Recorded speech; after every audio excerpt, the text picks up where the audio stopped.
विद्यार्थी मित्रांनो नमस्कार.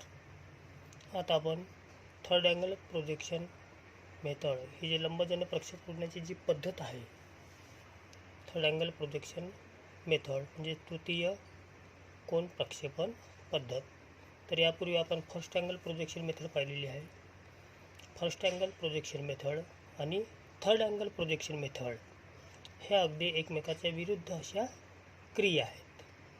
तर यामध्ये हे बघा, एक side figure 5 rectangular block object आपल्याला दिलेला आहे. तर ही या ब्लॉकची लांबी असेल एल फॉर लेंथ, ही याची हाईट आहे आणि ही याची रुंदी आहे. तर थर्ड अँगल प्रोजेक्शन मेथड आपण स्टडी करणार आहोत. म्हणजे ही जी वस्तू आहे आपण कोणत्या क्वाड्रंटमध्ये पकडणार आहोत?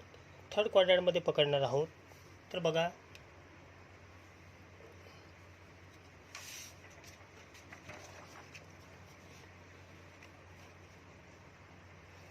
एक थर्ड क्वाड्रंटमध्ये ही वस्तू आपण अशा रीतीने ठेवणार आहोत, कारण यापूर्वी आपण थर्ड क्वाड्रंटमध्ये या वस्तूची पोझिशन कशी असते आपण पाहिलेली होती. तर थर्ड क्वाड्रंटमध्ये ही वस्तू कशा रीतीने कशी पोझिशन असते? आडव्या पातळीच्या खाली आणि उभ्या पातळीच्या मागे, आणि ऑब्झर्वर कुठं आहे? या भागाला आहे, थर्डमध्ये. तर जो सिद्धांत होता फर्स्ट अँगल प्रोजेक्शन मेथडमध्ये काय होतं? म्हणजे पाहणारा व्यक्ती आणि काल्पनिक पातळी याच्यामध्ये वस्तू होती. आता थर्ड अँगलमध्ये बघा, आता जसं हा या डायरेक्शननी पाहत आहे, समोरून पाहत आहे, तो समोरून पाहताना या वस्तू त्याला ए लेटर्स लिहिलेलं दिसेल. याचा कलर कोणता आहे? स्काय ब्लू कलर आहे. तर हे बघा, ऑब्जेक्ट त्यामध्ये ही व्हर्टिकल प्लेन आलेली आहे आणि त्यानंतर ती वस्तू आलेली आहे. आता मी जर तुम्हाला विचारलं की थर्ड क्वाड्रंटमध्ये आपण ती वस्तू ठेवल्यानंतर जास्त तुम्ही समोरून पाहणार, एफ लिहिलेलं असेल, दिसते काय तुम्हाला? नाही. तर यामधला थर्ड अँगल प्रोजेक्शन मेथडमधला सिद्धांत हा थोडा अलग आहे. तर यामध्ये ज्या काल्पनिक आपण पातळ्या वापरलेल्या असतो, म्हणजे यामध्ये बघा, ऑब्झर्वर, त्यानंतर पातळी आणि त्याच्यानंतर वस्तू आहे. म्हणजे बिहाइंड वस्तू कुठं आहे? बिहाइंड व्ही पीच्या मागे आहे.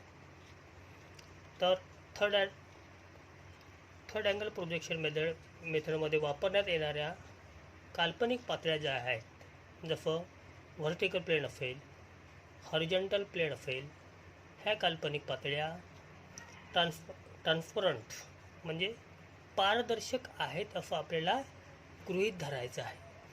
आता मी जर तुम्हाला विचारलं, आता दिसतं काय तुम्हाला? पारदर्शक पडल्यानंतर तुम्हाला ती वस्तू आरपार दिसेल, ती वस्तू.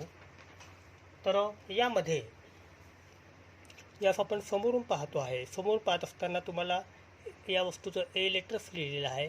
त्याचा कलर कोणता आहे? Sky blue.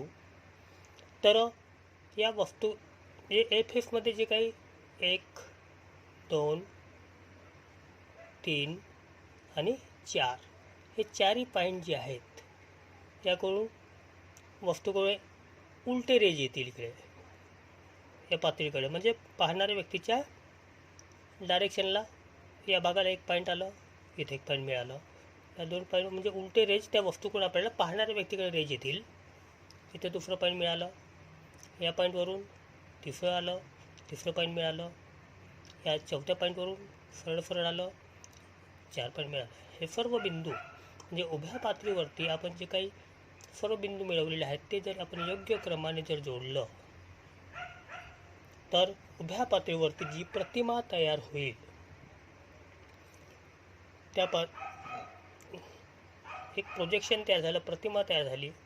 आणि ही वस्तू आपण कुठून पाहिली होती? ही वस्तू आपण समोरून पाहिली होती. आणि ज्यावेळेस आपण ती वस्तू समोरून पाहतो आहे, तर त्यावेळेस त्या वस्तूचा समोरील देखावा हा आपल्या कोणत्या पातळीवरती मिळालेला आहे? या उभ्या पातळीवरती मिळालेला आहे. तर त्या उभ्या पातळीवरती जे काही प्रक्षेप मिळालं होतं, जी प्रतिमा मिळाली होती, त्या देखाव्याचं नाव कोणतं आहे? म्हणजे एफ एफची जशीच्या तशी प्रतिमा आपल्याला कोणत्या पातळीवरती मिळालेली आहे? या उभ्या पातळीवरती व्हर्टिकल प्लेनवरती. तर या दृश्याचं नाव काय आहे? Front view. तर एफ एफमध्ये जे काही साईज होतं, जसं लांबी होती आणि उंची होती, तर इथं हे काय असेल? याची लेंथ असेल म्हणजे लांबी. ही काय असेल? याची उंची असेल. म्हणजे एफ एफची जशीच्या तशी तंतोतंत फिगर आपल्याला उभ्या पातळीवरती मिळेल, ज्याला आपण कोणतं नाव दिलेलं आहे? समोरील देखावा म्हणजेच फ्रंट व्ह्यू. अशा रीतीने आपण एक दृश्य काढलं. आता ही वस्तू आपण वरून पाहत आहोत. तर वरून आला पाहणारा ऑब्झर्वर, म्हणजे ऑब्झर्वर आणि वस्तू याच्यामध्ये काय आलेली आहे? पातळी आलेली आहे. परंतु या मेथडमध्ये वापरण्यात आलेल्या ज्या पातळ्या आहेत ह्या कशा आहेत? पारदर्शक आहेत. तर वरून पाहत असताना या वस्तूकडून जसं बी फेस आपल्याला आहे 1 पॉईंट, 2 पॉईंट, 3 पॉईंट, 4 पॉईंट, इथून वस्तूकडून त्या पाहणाऱ्या व्यक्तीकडे सरळ किरणं गेलेले आहेत. 1 पॉईंट मिळालं. इथून दुसरं किरण गेलं, 2 पॉईंट मिळालं. या पॉईंटवरून तिसरं इथं मिळालं. या पॉईंटवरून चौथं इथे मिळालं. हे सर्व बिंदू आपण योग्य क्रमाने जर जोडलं तर इथं सुद्धा बी फेसची जशीच्या तशी प्रतिमा, याचा जो तंतोतंत आपल्याला कोणत्या पातळीवरती मिळेल? ह्या हॉरिझॉन्टल प्लेनवरती म्हणजेच आडव्या पातळीवरती मिळेल. तर यावेळी आडव्या पातळीवरती जो आपण दृश्य तयार केलेलं आहे त्या दृश्याचं नाव काय असेल? कारण की ही वस्तू आपण कुठून पाहिलेली होती? वरून पाहिलेली होती. ज्या ही वस्तू आपण वरून पाहतो आहे त्यावेळेस या वस्तूचा वरील देखावा हा आपला कोणत्या पातळीवरती मिळालेला आहे? आडव्या पातळीवरती मिळालेला आहे. तर आडव्या पातळीवरती जी प्रतिमा मिळालेली आहे त्या प्रतिमेचं नाव काय आहे? Top view. Top view. तर बी फेसमध्ये कोणते साईज आहेत? लांबी समाविष्ट आहे. इथं हे काय आहे? रुंदी समाविष्ट आहे. अशा रीतीने आपण या वस्तूचा समोरील देखावा हा उभ्या पातळीवरती मिळवलेला आहे. त्याचप्रमाणे वरील देखावा हा आडव्या पातळीवरती मिळालेला आहे. आता आपण बाजूने पाहणार आहोत. तर बाजूने पाहण्याकरता आपल्याला सहाय्यक उभी पातळी लावावं लागेल. AVP म्हणजे ॲक्झिलरी व्हर्टिकल प्लेन. तर आपण बाजूने पाहत असताना आपल्याला कोणता कलर दिसतो आहे? Orange colour. आणि फेसचं नाव दिलेलं आपण C. तर इथून सुद्धा तसंच 1, 2, 3 आणि 4. 1 पॉईंट सरळ आलं, 1 पॉईंट मिळालं. 2 वरून इकडे आलं, 3 वरून इकडे पॉईंट मिळालं, 4 वरून इकडे पॉईंट मिळालं. हे सर्व बिंदू आपण योग्य क्रमाने जर जोडलं तर आपणास ॲक्झिलरी व्हर्टिकल प्लेनवरती एक दृश्य तयार होते. आणि हे दृश्य सी फेसची जशीच्या तशीची तंतोतंत प्रतिमा आपल्याला कोणत्या फेसवरती मिळेल? ॲक्झिलरी व्हर्टिकल फेसवरती मिळेल. आणि कारण आता हे जे ॲक्झिलरी व्हर्टिकल प्लेनवरती जे दृश्य तयार झालेलं आहे त्या दृश्याचं नाव काय असेल? कारण की ही वस्तू आपण कुठून पाहिलेली आहे? बाजूने पाहिलेली आहे. त्यामुळे आपण याला साईड व्ह्यू म्हटलेलं आहे. तर ही जी प्रतिमा मिळालेली आहे तर यामध्ये सी फेसमध्ये काय समाविष्ट आहे? विड्थ आणि हाईट. तर ही सी फेसमध्ये सुद्धा आपल्याला काय मिळेल? विड्थ म्हणजे रुंदी. आणि ही काय असेल? त्याची हाईट म्हणजे उंची. अशा रीतीने आपण या वस्तूचे समोरील दृश्य हा व्हर्टिकल प्लेनवरती मिळवलेला आहे. वरील दृश्य हा हॉरिझॉन्टल प्लेनवरती मिळवलेला आहे. आणि ज्या ही वस्तू आपण बाजूने पाहिलेली होती, कोणत्या बाजूने पाहिली? आपण डाव्या बाजूने पाहिली आहे. ठीक आहे. तर या वस्तूचा साईड व्ह्यू हा आपल्याला कोणत्या पातळीवरती मिळालेला आहे? ॲक्झिलरी व्हर्टिकल प्लेनवरती. तर अशा रीतीने आपण या वस्तूचे सर्व दृश्य आपण या तिन्ही पातळीवर मिळवून ठेवलेले आहे. तर आता आपण याच्या पातळ्या ओपन करणार आहोत. तर ओपन करत असताना ही हॉरिझॉन्टल जे प्लेन आहे हे आपण क्लॉकवाईज 90 अंशामध्ये टर्न करणार आहोत. त्याचप्रमाणे ॲक्झिलरी व्हर्टिकल प्लेन जी आहे हे सुद्धा आपण 90 डिग्रीमध्ये अँटी क्लॉकवाईज टर्न करणार आहोत. म्हणजे ही टर्न केल्यानंतर ही या वर येणार, ही टर्न केल्यामुळे ही या बाजूला ओपन होईल. तर पातळ्या उलगडल्यानंतरच्या स्थितीचा आपण आता पाहणार आहोत. या पद्धतीतील पातळ्या उलगडल्यानंतरची स्थिती अशा पद्धतीने आपल्याला मिळेल. तर आपण समोरून पाहताना म्हणजे ही कोणती पातळी आहे आपली? Vertical plain. ही वाली पातळी कोणती आहे? Horizontal plane. आणि ही वाली पातळी कोणती आहे? Auxiliary vertical plane. तर आपण VP वरती जी प्रतिमा मिळवली होती क्वाड्रंटमध्ये, त्या थर्ड क्वाड्रंटमध्ये, तर त्यावेळेस VP वरती जे दृश्य तयार झालेलं होतं, स्काय ब्ल्यू कलर दिसलं होतं आणि त्या फेसचं नाव कोणतं होतं आपल्याला? ए फेस होतं. आणि या जी फिगर्स तयार झालेली होती, हा दृश्य कोणतं आपण मिळवलेलं होतं? फ्रंट व्ह्यू, समोरील दृश्य आपण मिळवलेलं होतं. आणि या समोरील दृश्यामध्ये आपल्याला कोणते कोणते डायमेन्शन्स मिळाले होते? एक लेंथ आणि दुसरं हाईट. त्यानंतर हॉरिझॉन्टल प्लेन पातळ्या उघडल्यानंतर हा VPच्या वर ओपन झालेला आहे तो. तर इथं जेव्हा आपण ती वस्तू वरून पाहिली होती तेव्हा आपल्याला पिंक कलर दिसलेलं होतं आणि त्या फेसचं नाव होतं B. त्यावेळेस या दृश्य जे तयार झालेलं, या दृश्याला आपण नाव कोणतं ठेवलेलं होतं? टॉप व्ह्यू, म्हणजे वरील देखावा. यामध्ये कोणते 2 डायमेन्शन्स आपल्याला मिळालेले होते? लांबी आणि ही रुंदी मिळालेली होती. त्यानंतर तसेच ॲक्झिलरी व्हर्टिकल प्लेनवरती आपण कोणतं दृश्य मिळवलं होतं? बाजूचा देखावा मिळवलेलं होतं, साईड व्ह्यू. बाजूने पाहत असताना आपल्याला त्या वस्तूचं ऑरेंज कलर दिसलेलं होतं आणि त्या फेसला आपण नाव दिलेलं होतं C. आणि C फेसमध्ये कोणते कोणते डायमेन्शन समाविष्ट होते?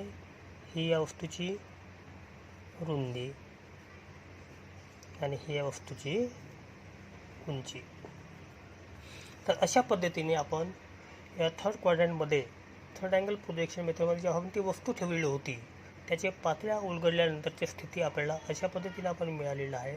त्याचा आपण जर स्टडी केला आपण, कारण की प्रत्यक्षात प्रश्नाचे उत्तर सोडवताना आपण अशा पद्धतीने आपण ॲन्सर देणार काय? नाही. मग एखादा समजा जॉब आला आपल्या परीक्षेला, तर मग ती वस्तू आपण फर्स्ट क्वाड्रंटमध्ये ठेवणार किंवा थर्ड क्वाड्रंटमध्ये ठेवणार.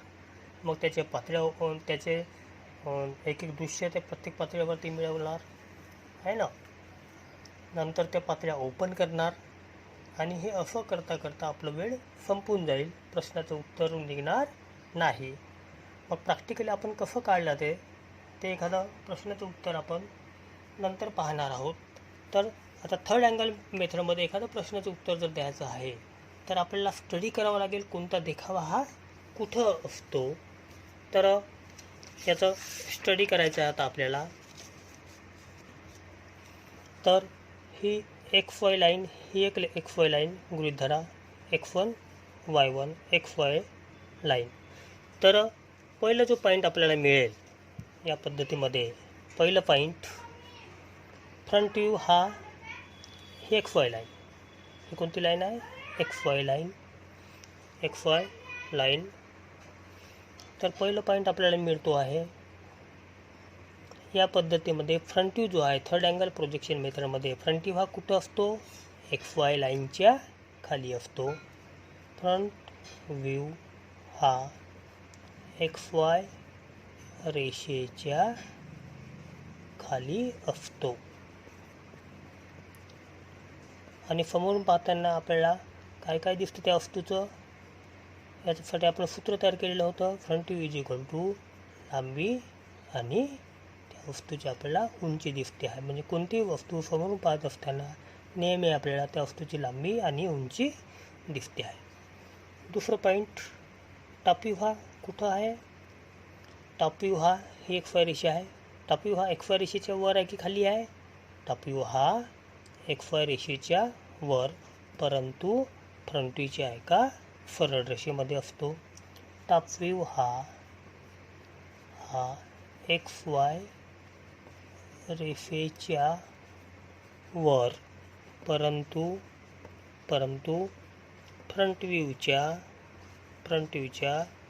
एका सरळ रेषेतच असतो. आणि कोणतीही वस्तूवरून पाहणं असताना नेहमी आपल्याला त्या वस्तूचं काय काय दिसते आहे? आपण सूत्र तयार केलं होतं. Top view is equal to length by त्याची डब्ल्यू विड्थ. म्हणजे कोणतीही वस्तू वरून पाहत असताना नेहमी आपल्याला त्या वस्तूची लांबी आणि रुंदी दिसते आहे. टॉप व्ह्यूलाच आपण काय म्हणतो आहे? प्लॅन असं म्हणत असतो. फ्रंट व्ह्यूला आपण काय म्हणत असतो? इलेव्हेशन असं सुद्धा म्हणतो. टॉप व्ह्यूला आपण प्लॅन असं सुद्धा म्हणतो. तिसरं जे पॉईंट आहे, ज्यावेळेस आपण पातळ्या ओपन केल्या त्यावेळेस ही वस्तू आपण कोणत्या बाजूने पाहिलेली होती? डावीकडून पाहिलेली होती. परंतु पातळी जेव्हा आपण ओपन केली, म्हणजे व्हीपीला आपण अँटी क्लॉकवाईज 90 अंशामध्ये ओपन केली, त्यास मात्र ही फ्रंट व्ह्यूच्या कोणत्या बाजूला ओपन झाली? जेव्हा आपण ॲक्झिलरी व्हर्टिकलून ओपन केलं होतं त्यावेळेस ही वस्तू आपण डाव्या बाजूने पाहिलं होतं. म्हणजे तो फ्रंट व्ह्यूच्या आपण ही जी पातळी ओपन झाली ही व्हीपीच्या डाव्या बाजूला ओपन झाली. म्हणजे आपल्याला एवढं म्हणता येईल, तिसरं पॉईंट मिळेल, डाव्या बाजूने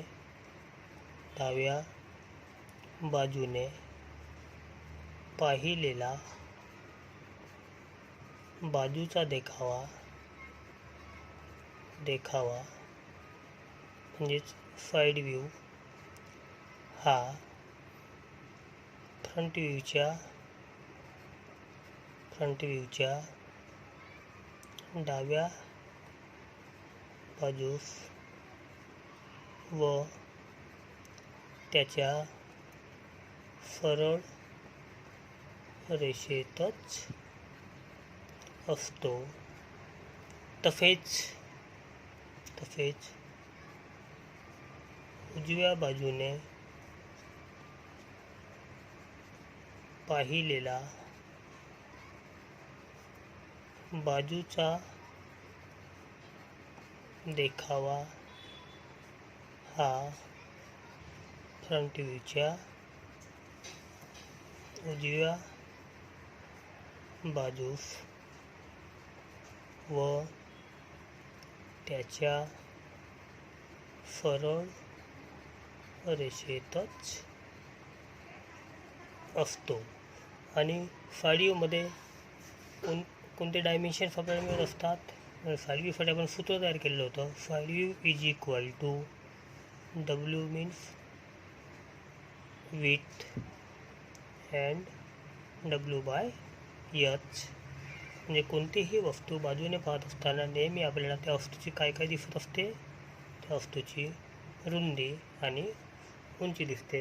तसेच या पद्धतीत काढलेल्या आरेखनासाठी चौथ्या नंबरचं जे आहे सांकेतिक चिन्ह आहे. तर कॉन्सेंट्रिक दोन सर्कल्स आहेत. पृष्ठभाग कोणाचं हे आहे. तर फर्स्ट अँगल मेथडमध्ये जो प्रपोर्शन सांगितला आहे तुम्हाला त्यानुसारच इथं सुद्धा आपल्याला काढायचं आहे. कॉन्सेंट्रिक सर्कल म्हणजे मोठा सर्कल डी असेल तर छोट्या सर्कलचा वाफ त्याच्या अर्धा घ्यायचा आहे. त्यानंतर हा सेंटर पॉईंटवरून ही छोटी येणारी जी रेषा आहे यामधील जे अंतर आहे हे मोठ्या व्यासाबरोबर असायला पाहिजे. त्यानंतर या पृष्ठभाग कोणाचं हे जे आहे याची जी लेंथ आहे हे सुद्धा किती असायला पाहिजे? डी असायला पाहिजे. त्यानंतर हे छोट्या सर्कलचं डायमीटर जेवढं असेल तेवढं हे असायला पाहिजे. छोट्यासा डायमीटर बरोबर आणि मोठ्या सर्कलच्या डायमीटर बरोबर ही लाईन असायला पाहिजे. अशा रीतीने या पद्धतीतील आपण जे 4 महत्त्वाचे जे पॉईंट्स आहे त्याचा व्यवस्थितपणे स्टडी करायचा आहे. अशा रीतीने इथं आपण थर्ड अँगल प्रोजेक्शन मेथड संपवलेला आहे. धन्यवाद.